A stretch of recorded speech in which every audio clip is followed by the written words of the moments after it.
Here at Lakela, we are celebrating Seachtain na Gaeilge, where our school is home to many different nationalities. It is important to know whether you are Indigenous Irish, first generation Irish, or have a dual nationality, that Seachtain na Gaeilge is for us all. It is a time for us to celebrate what it means to be Irish in an ever-changing world. The face of Ireland has changed, but the Irish language belongs to all of us.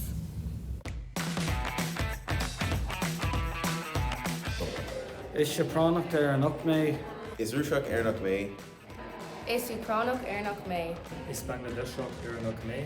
Is Nigeriach Éireannach mé? Is Moldovach Éireannach mé? Is Pakistanach Éireannach mé? Is Polandach Éireannach mé? Is Éireannach muid nó dúchas? Is Idirach Éireannach muid? Is Filipinach Éireannach muid? Is Nigeriach Éireannach muid? Is Arbach Éireannach muid? Is Éireannach Éireannach muid? Is I Gaeilge Machanga?